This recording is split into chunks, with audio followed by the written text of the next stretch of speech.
padre O'Brien, me has pedido que lleve un diario y aquí está. Parece que mudarse a Maryland fue un desperdicio. Mudarse de una casa a otra no parece detener nada, y la policía está desorientada. Si no pueden ayudarnos, lo más fácil es simplemente perder la esperanza. La esperanza duele demasiado si no hay fe que levante sus alas. Día 1. Nuestra primera noche en Hill Street no nos ofreció ningún respiro. El tic-tac constante del reloj se oía desde todas las habitaciones de la casa. No tenemos reloj. Día 2. Georgia, de 5 años y la menor, sonrió y me entregó un papel. Hice un dibujo, papi, me dijo con una sonrisa pícara. Se lo quité para examinarlo. La página estaba en blanco. Georgia, mi pequeña y dulce T, esta página está en blanco, le expliqué en voz baja. Su cara se puso roja. Dio patadas en el suelo. No está en blanco, papá, es una foto de nuestra familia. Ponla en la nevera. Georgia casi nunca grita, así que esto me preocupó mucho. Pero eso palideció en comparación a lo que sentí cuando la miré y vi que no tenía ojos. Debería decir, más bien, que el blanco de sus ojos seguía en su sitio, pero nada más. Sus pupilas e iris habían desaparecido. Solo zarcillos rojos, lívidos y venosos, cruzaban la superficie del alabastro. Georgia no pareció darse cuenta de que se habían ido. Aumentó el volumen y siguió gritando. Golpeé el papel contra la superficie del refrigerador y, temblorosamente, le pegué un imán. Cuando volví a mirar a mi hija, sus ojos habían vuelto. Estaba sonriendo. Gracias, papá. Dijo con voz alegre, antes de irse corriendo por el pasillo. Día 3. Me levanté en mitad de la noche a por un vaso de agua. No puedo explicarlo del todo, pero los humanos tenemos cierta capacidad de ecolocalización. Algo en el sonido de nuestra casa no cuadraba. Entré en la sala a oscuras con la esperanza de aliviar mi miedo. Pero la incomodidad solo aumentaba. Busqué a tientas el interruptor de la luz y lo encendí. Toda la habitación estaba patas arriba. Todos los muebles estaban fijados al techo como si estuvieran en el estado más natural del mundo. Las luces iluminaban la escena ante mí brillando desde el suelo. Tras observarlo durante varios segundos, decidí que lo mejor era apagar las luces. Así, al menos, no tendría que verlo. El resto de la casa estaba, o al menos se sentía, en orden. La sala de estar parece normal a la luz del día. Día 4. Este año hay mucha langosta. Todos los huertos de la manzana se han marchitado, excepto el nuestro. Plantamos tulipanes, pero solo crecen campanillas de invierno. Tengo que cortar el césped 2 veces al día para evitar que quede invadido. Día 5. Hoy llegó una caja por correo. Tenía mi nombre, escrito con letra infantil. No tenía remitente. Dentro de la caja había 1913 dientes humanos. Día 6. El refrigerador ahora está completamente cubierto de dibujos que me ha regalado Georgia. Todos y cada uno de ellos están en blanco. Día 7.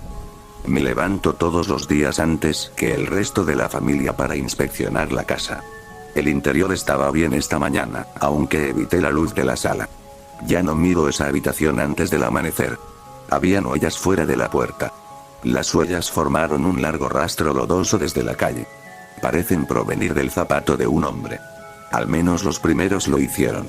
A medida que las huellas se acercaban a la casa, se alargaban gradualmente. Primero, 12 pulgadas, luego 13, 14, 1,5 pies, y finalmente, 2 pies de largo. Las 2 últimas huellas delante de la puerta tenían el ancho de mi torso y eran tan largas como mi altura. Día 7. Estoy escribiendo esto en mi portátil desde la cama. Mi esposa me ha estado llamando, suave y pacientemente, desde la sala. Su voz viene del techo. Tengo demasiado miedo de salir allí. Dime, padre, ¿qué pasa después del 7º día? Los trabajos van y vienen. Eso es parte de la belleza de vivir en Estados Unidos. Puedes cambiar de trabajo libremente si no estás contento. Es un lujo que no todos tienen. Durante años y años, mi vida estuvo consumida por los negocios, especialmente por el comercio minorista. No era mi plan, me metí en ello por pura casualidad. Mi trabajo de cajero a tiempo parcial se convirtió en un trabajo de gestión a tiempo completo y, como sabe cualquiera que haya trabajado en el comercio minorista, una vez que llegas a ese punto es difícil salir. Perdí unos 5 años en tarjeta hasta que mi trayectoria profesional dio un giro inesperado para mejor. Fue un encuentro casual, casi decisivo. Entró en la tienda a devolver un conjunto de lencería, pero nuestro miembro del equipo de atención al cliente no lo permitió. Fue una devolución sin recibo, y no tenía el método de pago ni su identificación. La típica estafa. Como suele ocurrir, pidió hablar con un gerente. No me cabe duda de que me pilló diciendo maldita sea mientras me acercaba a la entrada para hablar con ella. Era una diosa bronceada, de 1,65 m, con un cuerpo perfecto, estilo Playboy, cabello castaño y un piercing en el labio. Parecía de esas chicas que pueden publicar una sola foto de su escote en Instagram y convertirse en una celebridad de internet de la noche a la mañana. A simple vista, parecía de esas personas que usan su atractivo para seducir a los hombres y hacer que hagan lo que ella quiere sin pensar. Un poco de coqueteo, una ligera inclinación sobre el mostrador, y todo lo que necesitaba estaba hecho, sin importar las normas. Bueno, quizá no solo superficialmente. Hice exactamente eso. No pude resistirme a su encanto. Pensé en ella sin parar durante unos días después de eso. Era visualmente perfecta en todo el sentido de la palabra. Su cuerpo me inspiraba. Quería capturar una elegancia como la suya para contemplarla cuando quisiera. Convertirme en fotógrafo me pareció natural después de conocerla. Fue como si me hubiera reconfigurado el cerebro, haciéndome notar la belleza en todo lo que veía. Cada segundo que no estaba trabajando, me dedicaba a la aventura y a capturar las vistas del mundo que me rodeaba. Algunos días incluso tenía que cancelar el trabajo porque había dejado que mis pasiones me llevaran demasiado lejos como para poder volver a mi turno.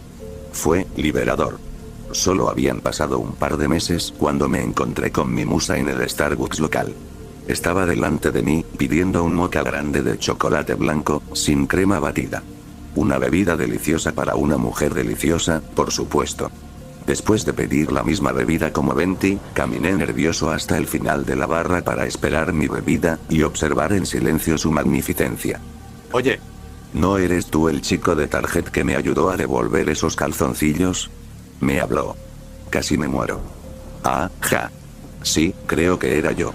Siempre odié mi risa fea y nerviosa. Estuviste genial, dijo mientras me abrazaba fuerte. Gracias a ti pude conseguir un juego nuevo, ¿ves? Se bajó el escote en V profundo y me dejó al descubierto un sujetador de encaje morado que apenas cubría sus voluptuosos pechos bronceados. Por cierto, soy Jess. Tengo que irme, pero seguro que nos vemos por ahí. No se equivocaba. Parecía que nos encontrábamos casi a diario después de ese momento en la cafetería. Si no era un encuentro cara a cara, cuando llegaba a casa y subía mis fotos, ella aparecía en ellas de alguna manera. Todos los días. No me importaba. Ella hacía que mis fotos cobraran vida, realzando las escenas ya de por sí espectaculares con sus propios looks deslumbrantes. No estoy seguro de si sabía que le estaba tomando fotos. Algunos días parecía ajena a todo, y las fotos parecían voyeristas. Quizás la rechazaban, comiendo un helado, atándose las Vans, arreglándose el pelo. Cosas casuales. Otras veces, parecía mirarme fijamente mientras pulsaba el botón. Algunas veces se estaba poniendo una blusa. Otra vez estaba echando gasolina a su Bentley blanco. Una vez, estaba desnuda en el bosque. Siempre mirándome fijamente. Siempre mirándome fijamente al alma. Por muy culpable que me hiciera sentir, nunca emprendió acciones legales ni dio la impresión de querer que parara. Siendo sincero, era ella quien aparecía en todas mis fotos. No habría tenido motivos para recurrir. Cuanto más tiempo pasaba sin mostrar descontento, menos culpable me sentía. En mi mente, se convirtió en un juego. Dos amantes, coqueteando sin necesidad de verse. Estaba seguro de que ambos estábamos involucrados, pero al final uno de los dos tenía que ganar. Es ella. Anoche estuve fuera hasta tarde intentando fotografiar la superluna sobre las vías del tren. Una escena realmente impresionante. Había pinos a ambos lados de las vías, las colinas rocosas estaban niveladas y sin sobresaltos, y el cielo estaba despejado, salvo por la enorme luna. Admito que me excedí un poco con las fotos y llené el espacio restante de mi tarjeta SD intentando capturar la escena perfecta. Ella estaba en las fotos. Jess no pudo haber estado allí. La zona estaba completamente vacía mientras la fotografiaba. Ella estaba en medio de las vías, entrelazada con un hombre. Click comenzaron a besarse. Click él le tocó la piel y ella le envolvió la cabeza con las manos. Click me miraba directamente. Su cuerpo no se había movido. Click sostuvo su cabeza entre sus manos, su cuerpo estaba en el suelo.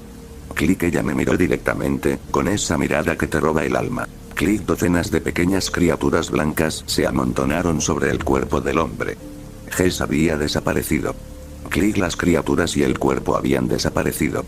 Click Jess estaba sentada al estilo indio a unos cuantos metros de la cámara. Grité y corrí al baño, apenas llegando al inodoro. No podía creerlo. No había nadie en las vías. ¿Cómo podía estar en todas las fotos? Con la esperanza de estar perdiendo la cabeza, me ahogué en agua fría del lavabo y fui a intentar mirar mi galería de nuevo. Las imágenes estaban vacías. Mi mente y mi cuerpo decidieron que no podía soportarlo más y que tenía que dormir. Me desperté en mi silla hace como una hora.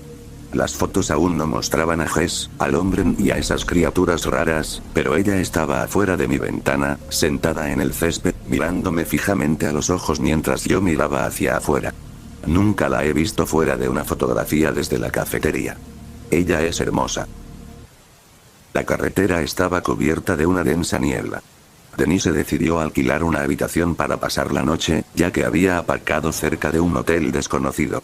Salió del coche y buscó con la mirada alguna entrada en la neblina gris.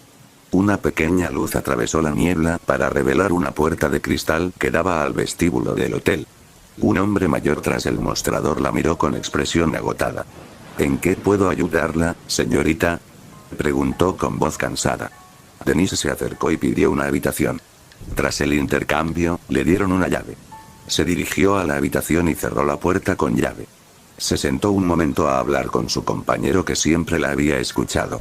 Siempre estuvo ahí, desde su desastroso divorcio hasta la muerte de sus padres.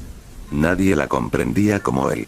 La hacía sentir segura, siempre protegiéndola de la crueldad del mundo exterior.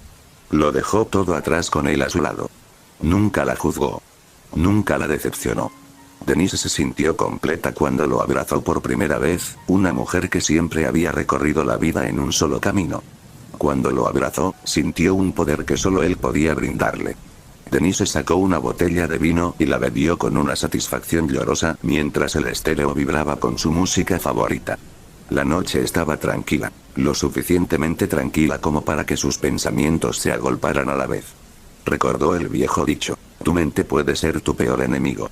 Su imaginación se desbocó con diferentes posibilidades. Lo que podría haber sido, cómo deberían haber sido las cosas y cómo era demasiado tarde para cambiar. Una vez tomadas las decisiones, no se puede retractarse. Denise entró al baño, esparciendo su maquillaje por todo el lavabo. Se arregló de maravilla para su pareja. Siempre se enorgullecía de lo bien que se pintaba el lápiz labial carmesí en sus suaves labios. Denise era una mujer hermosa, sin duda, pero nunca se vio así. A su exmarido no le importaba que fuera un reflejo de belleza. Su único objetivo era conquistar el corazón de otras mujeres. La pareja de Denise finalmente solucionó ese problema. La música cambió a jazz suave. Denise salió del baño bailando lentamente y se acercó a la cama, donde tomó a su pareja y lo balanceó al ritmo. Denise lo abrazó fuerte mientras la noche avanzaba, mientras las lágrimas rodaban por sus ojos.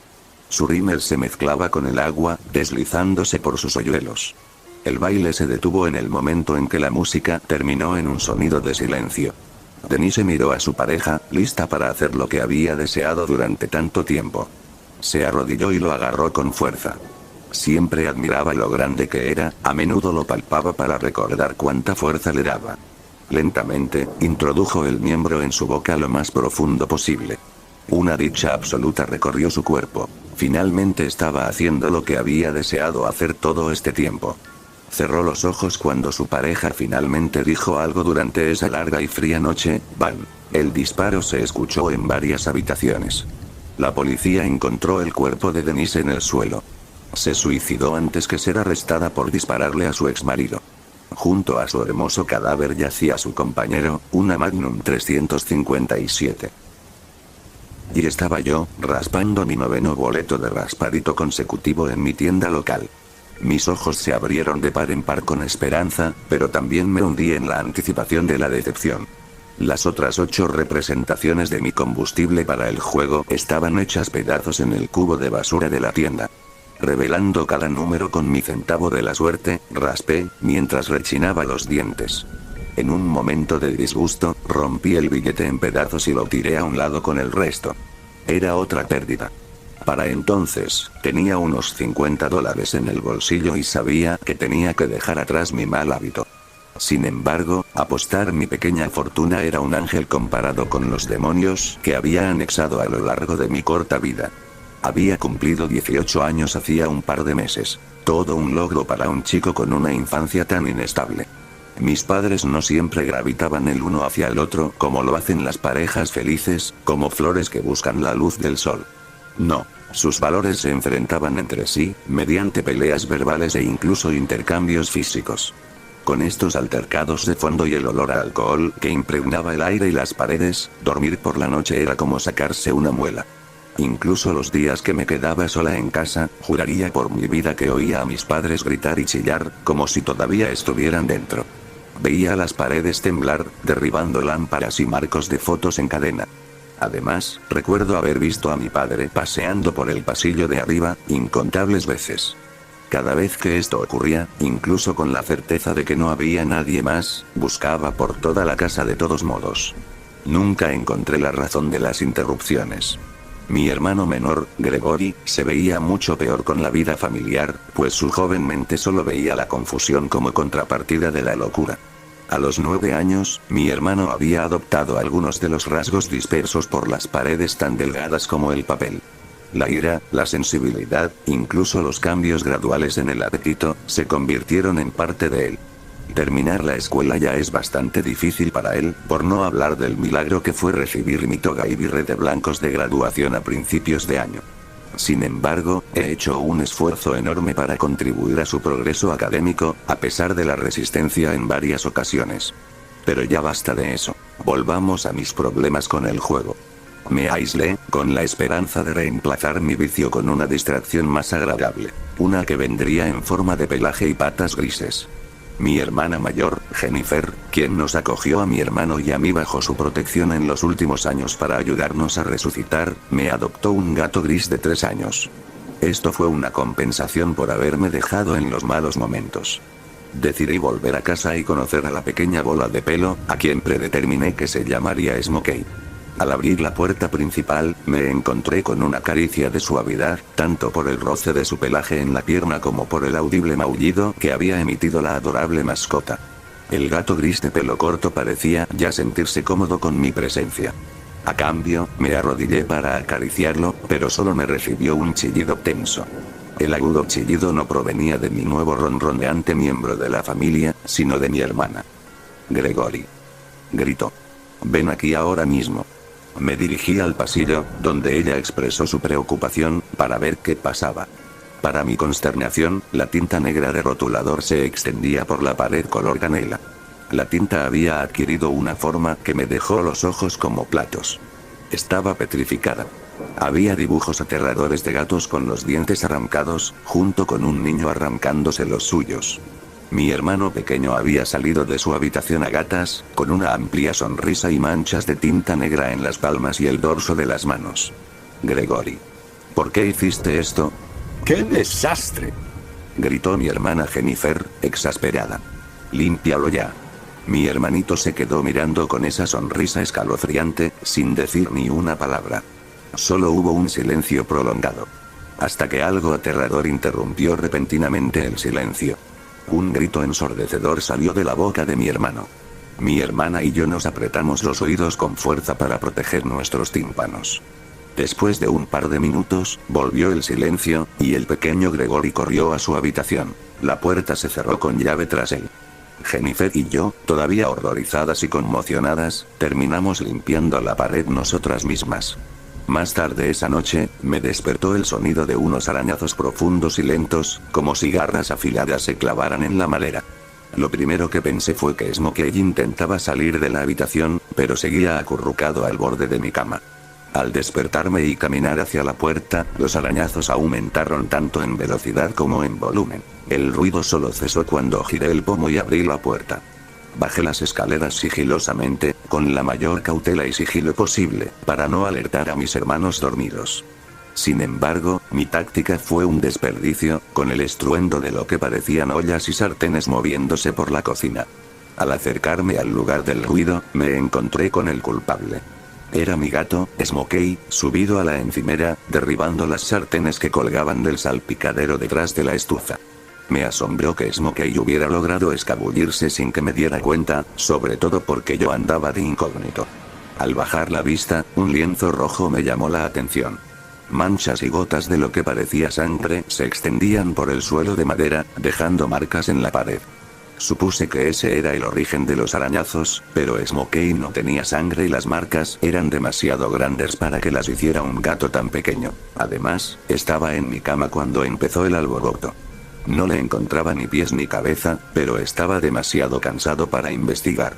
Con la esperanza de que solo fuera un mapache acechando en la chimenea, limpié el desastre y volví a la cama. La mañana siguiente fue un paraíso aromático. Casi podía saborear el grasiento tocino de arce, mientras el aroma se impregnaba en el aire. Los huevos escalfados y las tostadas de trigo doradas danzaban en mi imaginación antes de correr al comedor. Mi hermana ya estaba al pie de la escalera, a punto de llamarme, cuando la interrumpí con un roce. Me senté en un asiento vacío y me lancé de lleno al glorioso plato de comida. Mirando a Gregory, lo saludé con un «Buenos días. ¿Has descansado bien?». Sin embargo, me encontré con un silencio absoluto y una sonrisa definida una vez más. Esperaba otro grito, pero en cambio, mis ojos se posaron en las manos de Gregory. Las yemas de sus dedos mostraban signos de tensión, pero la gravedad era mayor que la de morderse las uñas. Sus uñas estaban hundidas hasta la carne, y la piel estaba recién agrietada con signos de pérdida de sangre. Mi hermano empezó a abrir la boca e hizo un gesto que presagiaba vómito, luego soltó una masa de líquido negro y mugre. La regurgitación me dejó asqueada y, francamente, bastante desconcertada. Inmediatamente me volví hacia mi hermana para ver si presenciaba lo que ocurría, pero ya era demasiado tarde. Mi hermano desapareció de la mesa del comedor, junto con la mugre oscura que brotaba de la grieta donde se formaban sus labios. Casi al instante de la desaparición, desperté. Lo que parecía tan real, lo concebí como una pesadilla. Ese olor familiar a desayuno volvió a flotar en la casa. Supuse que estos olores se habían quedado temporalmente en la pesadilla. Al bajar a la cocina, mi teoría se confirmó. Mi hermana ya se había ido a trabajar, y parecía que la cocina seguía intacta. Excepto por una parte, una respiración sutil y palpitante llegó a mis oídos. Sentí la humedad de una gota de saliva en la punta de mi hombro. Quizás no fue la mejor idea mirar hacia arriba en ese momento, pero mi curiosidad chocó con mis impulsos. Juro que casi se me salen los ojos de las órbitas, porque al mirar fijamente, estaba viendo algo que me hizo cuestionar mi cordura. Mi hermano pequeño, Gregory, estaba arriba, desafiando la gravedad, con las manos apoyadas en el techo como si fuera el suelo. Echaba espuma por la boca, tenía los ojos desorbitados, el rostro pálido y gris, pero con un tinte rojizo. Me quedé paralizada del susto cuando Gregory saltó de su percha. Subió corriendo las escaleras a gatas, más rápido de lo que yo jamás podría correr. Después, un gemido resonante, casi animal, del tipo que esperarías oír cuando alguien pisa accidentalmente la cola de un gato, resonó por toda la casa. «Smokey», grité mientras subía corriendo a mi habitación. Lo que sucedió a partir de ahí me perturbó, como mínimo. Las lágrimas me inundaron las mejillas. Mi rostro reflejaba asco tanto en sus movimientos como en su color. Estaba más alterado de lo que creía que una persona podía sentir. La combinación de terror, repulsión, desdicha y perplejidad me invadió en ese preciso instante. Mi gato Smokey yacía con los dientes arrancados, pero sorprendentemente aún consciente. Vi como mi hermano, con radiantes ojos amarillos, también se arrancaba los dientes. Curiosamente, tan rápido y fácil como arrancarse una venda. Gregory entonces metió sus propios dientes en la boca de Smokey e hizo lo mismo con los colmillos del gato. La escena ante mí era asombrosa, pero en el peor sentido. Un joven macho, de aproximadamente 1,5 metros de altura, con una boca parecida a la de un felino. Un felino que antes parecía adorable, adoptó una apariencia humanoide gracias a su mandíbula. Mi hermano cogió la nueva forma de Smokey en brazos, se alejó y desapareció a través de la pared, sin que volvieran a verlos. Muchos de nosotros nos criamos en una vida familiar no tan perfecta, pero la forma en que cada uno maneja esto varía. Uno puede crecer rascando billetes de lotería, mientras que otro araña las paredes de su casa. Un huésped más vulnerable atrae energía negativa con mayor frecuencia, lo que propicia la manifestación de sus propios demonios. En este caso, mi hermano fue un objetivo. Además, una advertencia justa para ti. Su cuerpo sigue ahí fuera, poseído por algo siniestro, junto con Smokey, el gato con dientes humanos. Había estado deprimido durante mucho tiempo, sobre todo desde que murió mi padre. Todos sus amigos lo llamaban héroe. Era policía y se sacrificó para salvar las vidas de 23 personas retenidas por un tirador. Tenía 9 años cuando eso ocurrió. Lo recuerdo como si fuera ayer. Pero ayer cumplí 17 años, y ahora mi vida es una pesadilla. Mi madre acabó casándose de nuevo, pero no puedo culparla. Estaba sola y necesitaba ayuda para criar a un hijo con problemas. Ojalá hubiera sido más consciente de a quién traía a nuestras vidas. Él no es la razón por la que estoy en problemas, pero es un imbécil que trata a mi madre fatal. Está demasiado enamorada de él como para darse cuenta. No, él no es la razón por la que acabé aquí, pero es un factor desencadenante. Todo empezó cuando me enteré de que mi amiga Cassie se había escapado. No lo entendí. Cassie vivía en un paraíso suburbano. Sus padres seguían casados, la adoraban, sus hermanos no eran unos imbéciles y sacaba muy buenas notas. Bueno, no solo sobresalientes, pero lo suficiente como para estar en el cuadro de honor y sus padres estaban orgullosos de ella. Idílica, diría yo. Hablé con sus padres un par de veces. La primera vez querían saber si Cassie me había dicho algo. No lo había hecho, y yo sí. La segunda vez, fui a su casa para, no sé, apoyarlos en su momento difícil. Llamé a su puerta y me abrió la señora Beaman. Oh, Julie, hola. ¿Está todo bien? Le dije que sí. Hola, señora Beaman, solo quería pasar a saludar y ver si sabían algo sobre Cassie. Disculpen si les parece insensible. La mamá de Cassie abrió la puerta de par en par y sonrió levemente. Ay, no, cariño, pasa, sé que probablemente la extrañas tanto como nosotros. Lo hice. Cassie había sido una de mis mejores amigas, quizá hacía 5 años. Nos distanciamos un poco después de la muerte de mi padre. Supongo que es culpa mía, me aislé de todos. Se lo dije a la señora Beaman y se le llenaron los ojos de lágrimas. Julie, no sabemos dónde está Cassie, pero recibimos una carta poco después de que desapareciera. Me impactó un poco. ¿Desaparecida? Pensé que solo se había escapado. No lo entiendo. La señora Beaman abrió una carpeta que estaba en su mesita de centro y me la acercó, donde yo estaba sentada a su lado en el sofá. La leí en voz alta. Mamá, papá, estoy con Greg, no corro peligro. Solo necesitaba salir de este pueblo sin salida y ver el resto del mundo. Lo siento si esto te decepciona, pero lo necesito. Con cariño, Cassie. La mamá de Cassie cerró la carpeta, contuvo las lágrimas y dijo, recibimos esto quizás una semana después de su desaparición. Fue lo que convenció a la policía de que se había escapado. La miré a la cara y me di cuenta de que no estaba nada convencida de sus propias palabras. No pude evitar preguntar, ¿quién demonios es Greg? La señora Beaman se estremeció ante mis palabras y me disculpé. Lo siento, es que no entiendo nada de esto, nunca conocí a ningún Greg. Es decir, sé que Cassie y yo ya no somos muy buenas amigas, pero nunca supe que saliera con nadie. Una pequeña sonrisa se dibujó en sus labios. No te preocupes, querido Richard, el señor Beaman dijo lo mismo cuando leyó la carta. Nunca había oído al señor Beaman decir palabrotas en los 10 años que Cassie y yo llevábamos siendo mejores amigos. ¿Estaba Cassie deprimida?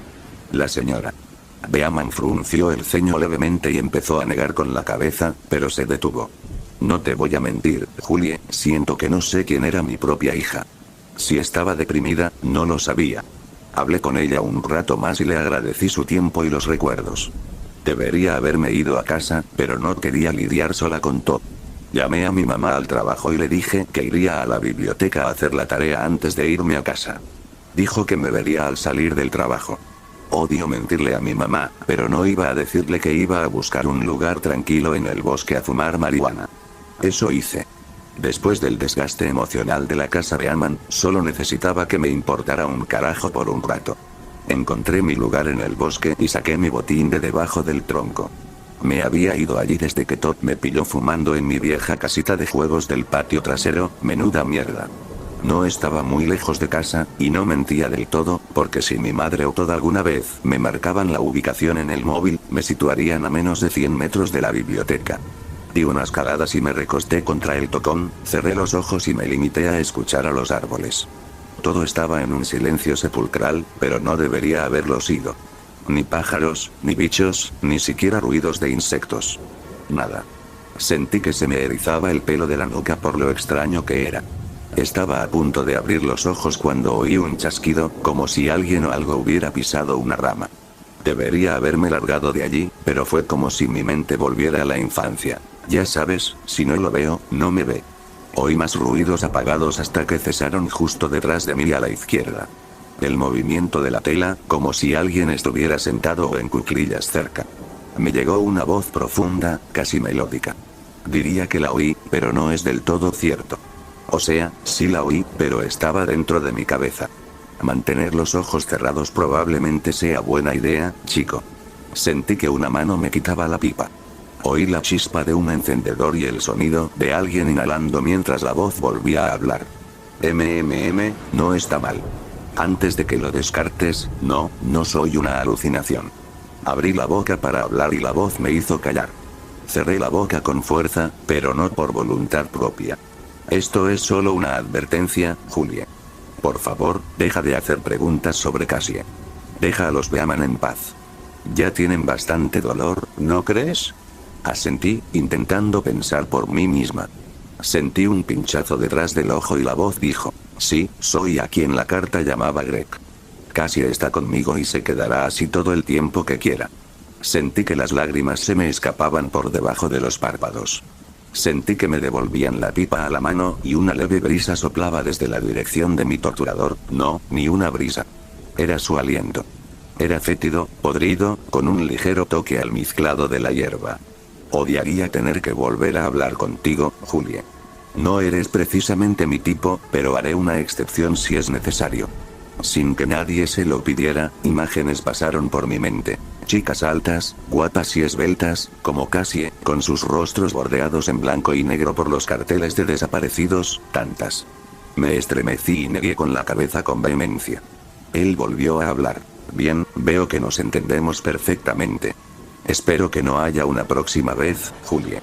Me quedé allí, temblando, con los ojos cerrados, durante cuánto tiempo, no lo sé. Empecé a oír de nuevo los sonidos de la naturaleza, el canto de los pájaros, el zumbido de los insectos, grité cuando sonó mi teléfono, abrí los ojos de golpe y, al principio, me sorprendió ver que estaba oscuro. Vi el número de mi madre en la pantalla y contesté. Julie Marie Townsend, te he estado escribiendo durante una hora. Estoy en el aparcamiento de la biblioteca. Mueve el culo y vámonos a casa. La cena se está enfriando. Respiré hondo y le dije que saldría en un minuto. Guardé mi pipa y me dirigí a su coche. Me regañó todo el camino a casa por no haberle contestado y lo único que pude hacer fue disculparme. Estoy escribiendo esto para recordarlo. Espero que no pueda hurgar en mi cabeza y ver que lo estoy haciendo. Si lo hace, puede que sea el próximo fugitivo. Recientemente heredé la casa rural de mi abuelo. Una cabaña de troncos enclavada en 40 hectáreas de bosque. Un paisaje pintoresco intacto durante décadas y una vivienda perfecta que ahora me enorgullece llamar mía. De niño, pasaba los fines de semana aquí. Los senderos boscosos, los estanques cristalinos y los prados escondidos siempre eran un cambio agradable con respecto al pequeño apartamento de la ciudad que compartía con mis padres y mi hermana. Mi abuelo solo tenía una regla: nunca te acerques al bosque de noche. Era una regla fácil de seguir, aunque me daba miedo la oscuridad. Lo que más esperaba durante mis visitas eran mis viajes al árbol hueco. Exactamente a media milla de la cabaña se alza un gran roble, que se alza sobre los árboles más pequeños cercanos. Su altura sin precedentes no es la única característica única. En la base del tronco hay una gran cavidad, lo que le da al árbol una apariencia hueca. Esto inevitablemente llevó al nombre apropiado del lugar. Mis ojos se iluminaban cada vez que descubría un nuevo tesoro dentro del árbol hueco. Mi bicicleta azul, un balón de fútbol nuevo y las docenas de otros regalos maravillosos que encontré a lo largo de mis años de formación. Mi abuelo nunca admitió haber puesto juguetes en el tronco ahuecado. Un regalo del árbol, supongo, decía con exagerada confusión. Sabía que era él quien escondía los regalos, ya que era la única persona que vivía a menos de 100 millas del árbol. Pero, disfrutaba del juego y nunca cuestioné mis regalos del bosque. A medida que envejecía, mis visitas a la cabaña de mi abuelo eran cada vez menos frecuentes. Y tras su fallecimiento, el árbol hueco permaneció estéril. En su honor, hice que depositaran sus cenizas sobre la repisa de la chimenea, en una urna ornamentada. El sendero que recorro cada mañana conduce directo al árbol hueco. Miré por casualidad el interior de su tronco al pasar. En el suelo, dentro del árbol, había jirones de tela marrón oscuro. La curiosidad me llevó a la entrada del cavernoso roble. Al arrodillarme y recoger la tela destrozada, una oleada de familiaridad me invadió. Eran los restos destrozados de un viejo oso de peluche. Mi viejo oso de peluche. El que había perdido en este mismo bosque hacía 25 años. Mi abuelo y yo lo habíamos buscado día y noche. Uno de sus ojos negros, como botones, colgaba de un hilo, suspendido en el aire. El otro había desaparecido por completo. Un líquido oscuro y aceitoso manchaba el material desgastado, dejándolo con un olor pútrido. Mi mente se apresuró a buscar una explicación de cómo el oso pudo haber acabado dentro del árbol hueco. Quizás un animal lo dejó caer, o el viento. Ambas cosas parecían muy improbables después de tantos años. A regañadientes, guardé los restos en el bolsillo de mi abrigo y volví a casa. Esa noche soñé con mi abuelo. Estaba de pie en el límite del bosque. Grandes copos de nieve caían y se pegaban a su abrigo negro azabache. Levantó su mano pálida y delgada y me hizo señas para que me acercara. Obedecí. El viento frío aullaba mientras sus escalofriantes agujas me golpeaban la cara. El abuelo me agarró del brazo, me acercó a él y señaló hacia la densa arboleda. Desvié la mirada y contemplé un mar de troncos torcidos y ramas retorcidas. Mis ojos se sintieron atraídos por el árbol hueco.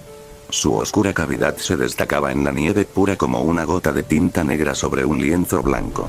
Sin previo aviso, un grito espantoso escapó de la cavernosa boca del árbol. El grito espeluznante resonó por todo el bosque, enviando una bandada de cuervos asustados desde sus nidos al cielo gris y nublado. La voz cansada y rota de mi abuelo llenó mis oídos.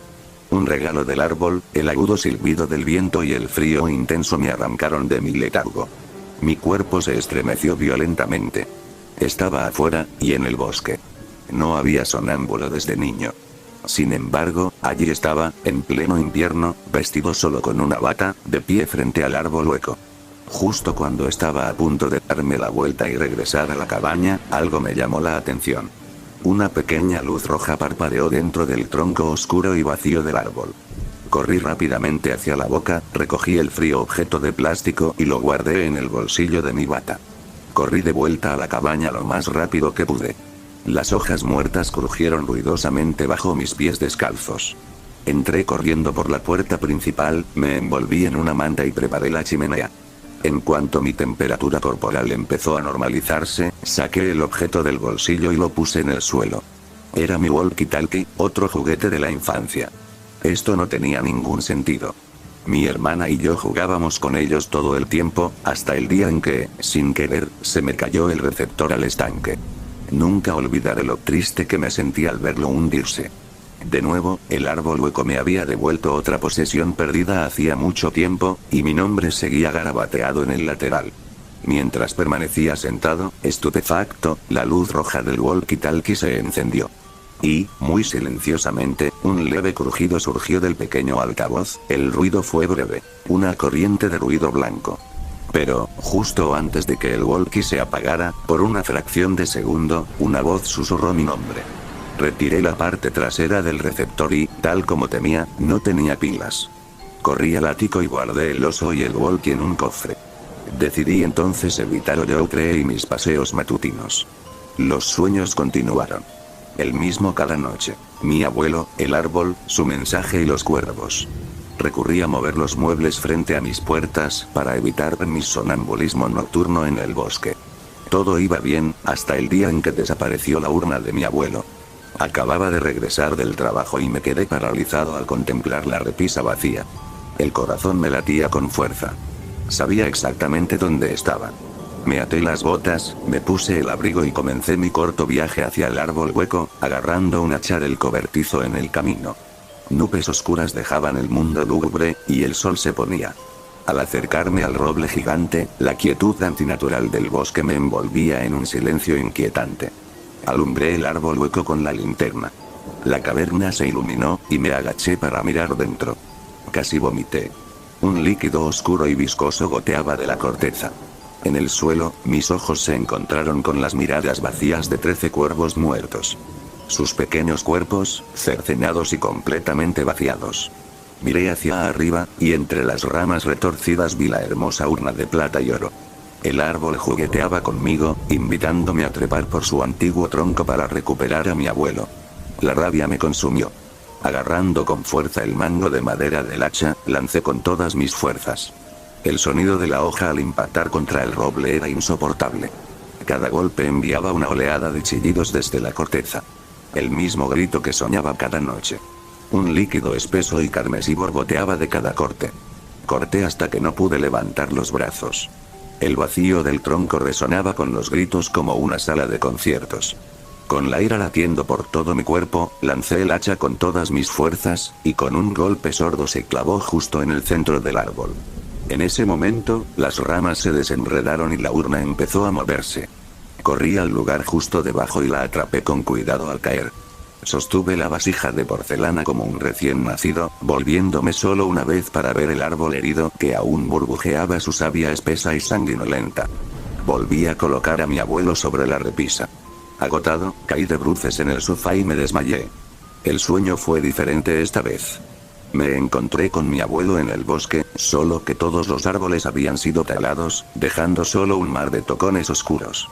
Me susurró un nuevo mensaje al oído: no perdona. Me desperté de nuevo y me encontré en el bosque, y miré horrorizado.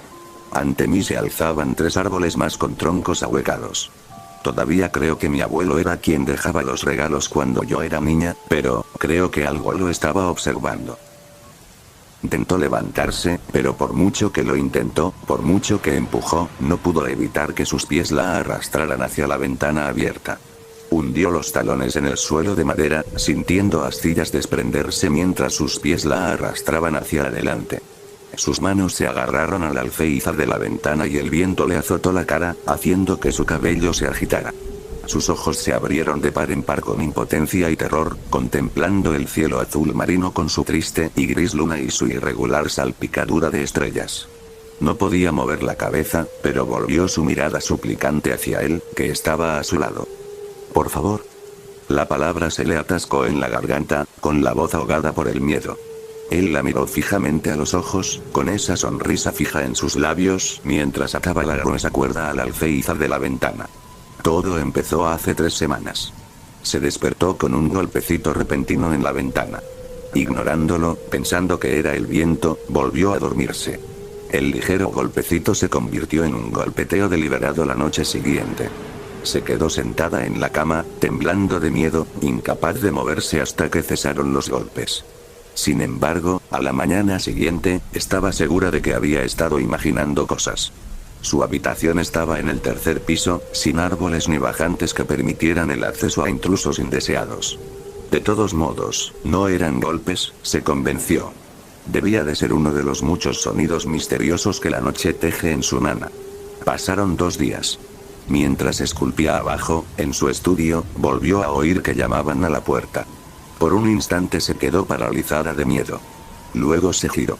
Afuera de la ventana, colgado boca abajo, había un niño pequeño. Solo se le veía la cabeza a través del cristal. Con el rostro extremadamente pálido, el pelo oscuro, largo y sucio, podría haber sido un niño de la calle de no ser por sus ojos. Los ojos no eran humanos. Eran redondos y oblicuos, con iris de un tamaño imposible. Le dedicó una sonrisa traviesa y volvió a golpear la ventana, todavía boca abajo. Por favor, señora, dijo, ¿no me deja entrar? Ella jadeó y se tambaleó hacia atrás, tirando su escultura incompleta al suelo, esparciendo pedazos de arcilla por todas partes, pues la niña hablaba con voz de hombre, un tono ronco y sádico. Él empezó a visitarla cada vez con más frecuencia, a menudo golpeando puertas y ventanas. No, pensó ella, no lo dejes entrar. Hagas lo que hagas, no lo dejes entrar. Lo veía asomándose por las ventanas cada vez que se despertaba, hasta que empezó a mantener las cortinas corridas y las ventanas cerradas con llave. Ignoró los golpes que continuaban, seguidos de su voz. Por favor, señora. ¿No me deja entrar? Empezó a volverse paranoica. Con una gran agitación interior, salía de casa todos los días para ir a trabajar. En general, todo parecía normal. Hasta ese día en particular, ese día, ya se sentía un poco mal por la falta de sueño. Su compañero de trabajo le había sugerido hablar con alguien, un terapeuta o un sacerdote, tal vez. Sí, pensó, hoy lo haré. De repente, alguien tocó la ventanilla de su coche.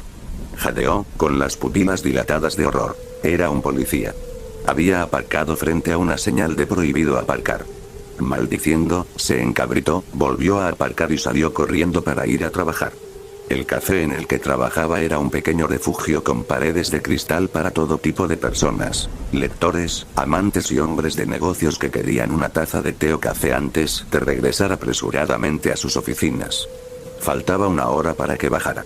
Estaba sirviendo una mesa junto a la enorme pared de cristal cuando un susurro llegó a sus oídos. «Hola, señora», dijo. De repente, levantó la vista por la ventana, y allí estaba él. Justo en medio de la calle, con sus ojos negros y rasgados y su sonrisa maliciosa. Sin pensarlo, salió corriendo a la acera y él seguía allí, justo en medio de la transitada calle, con el tráfico pasando zumbando. «Te dije que por favor, ¿verdad?», susurró el niño. «Soy un buen chico, señora», salió la voz del hombre de la garganta del niño. «Dije por favor». Se quedó a 3,5 metros de distancia, y su voz aún resonaba en sus oídos por encima del ruido del tráfico, tan clara como si estuviera dentro de su cabeza. Y entonces un autobús lo atropelló, así sin más. Pasó justo donde él estaba. Ella gritó y corrió hacia el tráfico donde él había estado, pero no había nada. Cayó de rodillas en la dura y gris carretera. Algunos transeúntes se detuvieron para intentar calmarla mientras sollozaba. Le costó un rato recuperar el sentido. Se subió a su coche y salió disparada hacia casa lo más rápido que pudo. Subió corriendo las escaleras, entró directamente al baño y se lavó con agua fría. Se miró la cara en el espejo, demacrada y como una calavera. «¿Qué te has hecho?», preguntó. «Te estás volviendo loca», pensó, «no dejes que esto pase, no pierdas la cabeza». Se secó la cara y entró en el dormitorio. Apenas había entrado en la habitación cuando se detuvo en seco. Allí estaba él, sentado en el alféizar de la ventana, con sus piernas cortas y delgadas colgando. «Dejaste la ventana abierta», ronroneó la voz ronca. Y entonces él caminó hacia su lado, tomó su mano en la suya pequeña y fría, y comenzó a tirar de ella hacia la ventana con una fuerza sorprendente. Aunque ella luchó, no pudo defenderse. Ella lo observó mientras ataba la cuerda a la cornisa por un extremo y la otra formaba un nudo corredizo. «Por favor», logró graznar. «Yo también dije por favor», canturreó la voz sádica mientras le colocaba con cariño la soga al cuello. Sintió que sus pies subían por el alféizar de la ventana y luego estaba de pie sobre él. «Soy un buen chico», le susurró la voz al oído. Sintió su aliento frío y su olor pútrido, el olor a muerte. Encontrarían una nota en su habitación, escrita a mano, explicando que se suicidaba porque estaba harta de la vida. Sintió la dura cornisa bajo sus pies, la luz de la luna en su rostro y el viento en su cabello. Lo último que sentiría en su vida. Una sombra se asomó por la ventana del tercer piso de la casa esa noche y una voz rió disimuladamente. «Soy un buen chico, señora». Solía mirar por los barrotes oxidados de mi ventana y soñar que era un pájaro. La cadena que me ataba a la cama era lo suficientemente larga para llegar al alféizar de la ventana, y así, todas las noches, después de que mi padre visitara mi habitación, yo me quedaba despierto y esperaba que los primeros rayos de luz aparecieran en el horizonte, para luego caminar hasta mi ventana para escuchar las primeras notas del canto de los pájaros de la mañana. Sus melodías eran tan hermosas que sabía que debían estar cantando sobre lugares lejanos y maravillosos, sobre navegar en el viento a través de cielos azules infinitos, mirando hacia las copas de los árboles que salpicaban la tierra de abajo. Entonces, una mañana, mientras estaba en la cama, ocurrió algo imposible. Me había quedado dormido la noche anterior y me habría perdido el canto matutino de los pájaros, de no ser por un golpecito en la ventana. Me froté los ojos para quitarme el sueño y me incorporé para ver un cuervo sentado en el alféizar, golpeando mi ventana con el pico. Me acerqué a la ventana y le sonreí al pájaro. Hola, señor cuervo, dije. Hola niña, dijo el cuervo. Me quedé allí, atónito, un momento, sin saber qué decir. Finalmente, tras lo que me pareció una eternidad, me obligué a hablar. ¿Sabes hablar?, dije.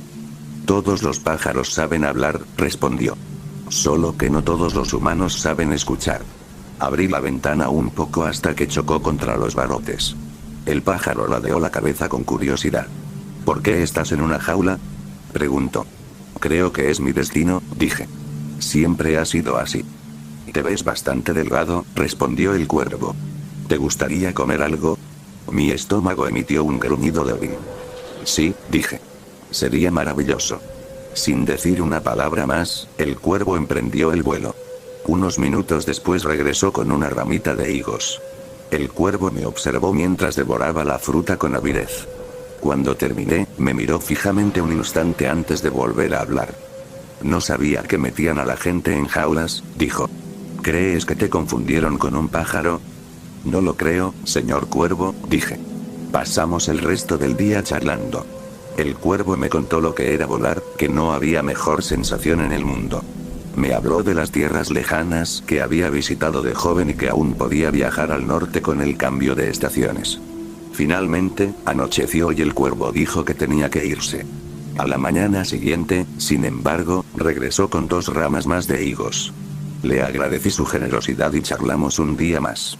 Ese día incluso me cantó una canción. No tenía voz para cantar, pero aún así me pareció hermosa. Pasamos todo el otoño así, y las visitas del pájaro se convirtieron en el único momento feliz de mi vida. No solo me traía higos, sino también cerezas y nueces. Cualquier cosa lo suficientemente pequeña como para que él pudiera cargarla. Pronto, sin embargo, llegó el invierno, y con él las heladas que destruyeron los higos y las cerezas que el cuervo solía traerme. Sus regalos eran cada vez más escasos, y por su voz cansada, supe que volaba cada vez más lejos para recogerlos. Una mañana, cuando habían caído las primeras nieves del invierno, el cuervo me hizo una pregunta. ¿Qué harías para irte de este lugar?, preguntó, inclinando la cabeza hacia un lado. Lo pensé un momento, pero no supe qué responder. Finalmente, dije la verdad. Haría lo que fuera por irme de aquí, dije. Lo que fuera. El cuervo asintió solemnemente y dijo, la escarcha no es lo único que trae el invierno. Batió las alas una vez y saltó del alféizar de la ventana, y no lo volví a ver en 3 días. Empecé a caer en una profunda depresión. Todas las mañanas seguía escuchando el canto de los pájaros, pero sonaba desolado y vacío sin mi amigo allí para escucharme. A la mañana siguiente del tercer día, mi amigo cuervo regresó. Era un día precioso. El sol había salido de entre las nubes para derretir la nieve, uno de los últimos días verdes antes de que llegara el invierno. Al pasar la sombra sobre el valle donde vivíamos, al principio la confundí con una nube de tormenta, pero luego oí el sonido. Era tan fuerte que podía quebrar el cielo, pero no era un trueno, sino pájaros. Miles y miles de ellos descendieron sobre nuestra casa. Una tormenta vertiginosa de aleteos y graznidos estridentes, se estrellaron contra las paredes y ventanas, picoteándolas con ferocidad salvaje. La casa se estremeció bajo su ataque, y sus graznidos eran tan fuertes que ni siquiera oí romperse las ventanas. Sin embargo, no eran tan fuertes como para no oír los gritos de mi padre. Todo terminó en cuestión de minutos, y la llave de mis grilletes se deslizó por debajo de la puerta. Corrí y la recogí con manos temblorosas, deslizándola en la esposa metálica que llevaba alrededor del tobillo y girándola. El brazalete se soltó con un fuerte clic y por primera vez quedé libre. La llave de la puerta también se deslizó bajo la jamba, y abrí la puerta que daba al resto de la casa. El lugar estaba prácticamente destruido.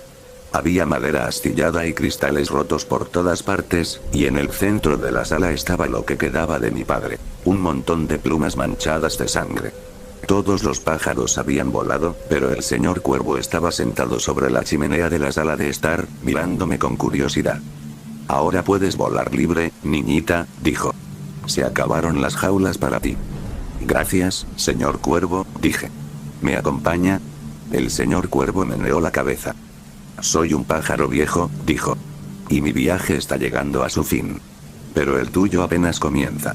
El señor Cuervo batió sus alas y alzó el vuelo, y nunca más lo volví a ver.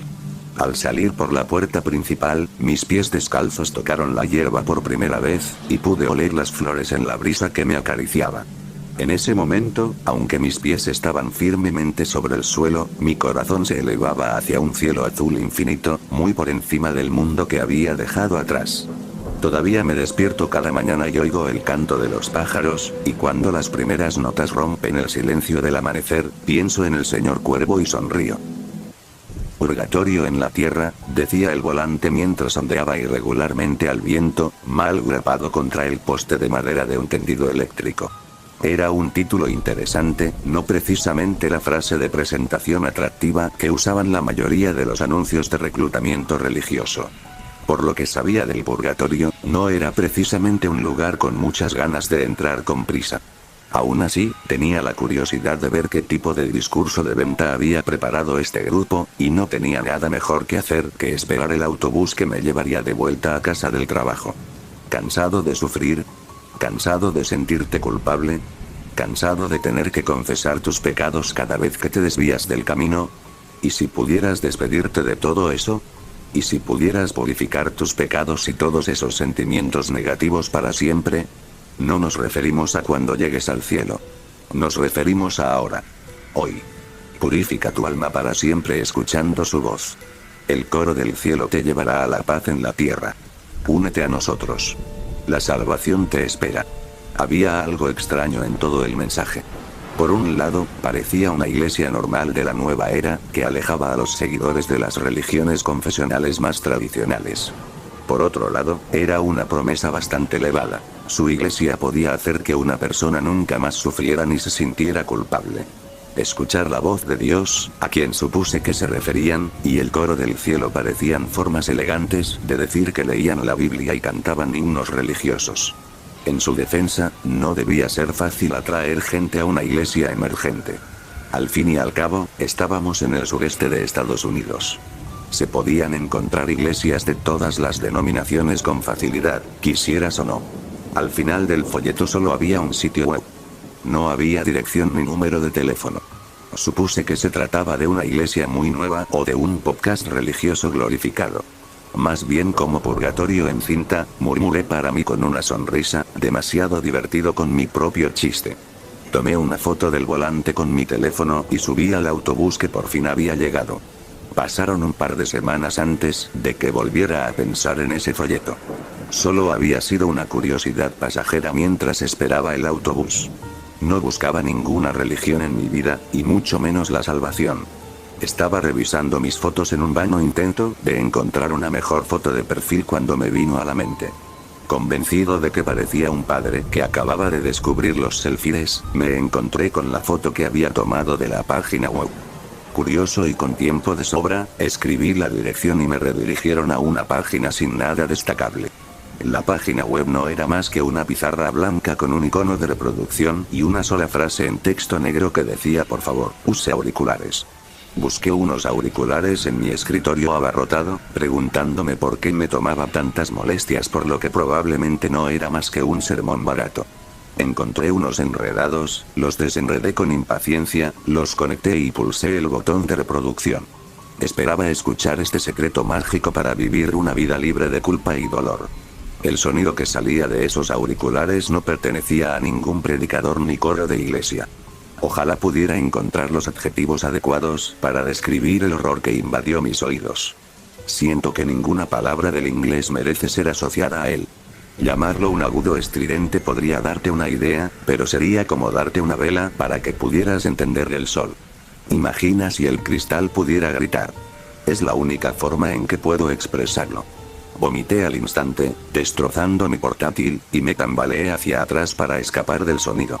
Mi silla se desplomó hacia atrás y los auriculares se soltaron de un tirón. Caí al suelo con fuerza, golpeándome la cabeza contra la fina alfombra. No sentí nada. El sonido no cesó. Me revolví intentando ponerme de pie. Sabía que estaba gritando. No podía oír mis propios gritos, ni sentirlos vibrar en mi garganta. Pero sabía que estaba gritando. Me tambaleé hasta mi escritorio, agarré mi portátil lleno de vómito y le arranqué la batería. El sonido no se detuvo. Volví a vomitar. No podía sentir el sabor. Mi confusión se veía eclipsada por el sonido. Me quemaba la mente. Mis pensamientos no podían competir con su grito. Me fallaron las piernas y me desplomé sobre el escritorio. Todo mi cuerpo temblaba. Ya no quería moverme, como si quedarme inmóvil me reconfortara. No lo había. Nunca dormía, pero sí la oscuridad. Estaba ciego antes del atardecer. No sé cuántos días pasaron. Solo conocía el sonido, y esa era la razón por la que yacía inmóvil en un charco de mi propia inmundicia. Deseaba que llegara el fin, pero el ruido ahogó incluso mi deseo de morir. Luego no hubo ningún sonido. Solo había una voz. No podía entender lo que decía. Sus palabras eran fuego y luz, y me envolvieron en un destello brillante. Sentí que me consumía. Mis últimos pensamientos eran una mezcla de paz y ceniza. Eso fue hace 3 días. Escribo esto ahora desde la imprenta más cercana a mi apartamento. Mi portátil es irrecuperable. Sé que quieres saber qué pasó, pero no puedo darte ninguna explicación que satisfaga tu curiosidad. Nada de lo que diga rozará la superficie de lo que he presenciado. Solo la voz puede mostrártelo. Solo puedo decirte que he encontrado la paz, y me quema. Tengo que irme, mis volantes están listos y hay mucho trabajo por hacer.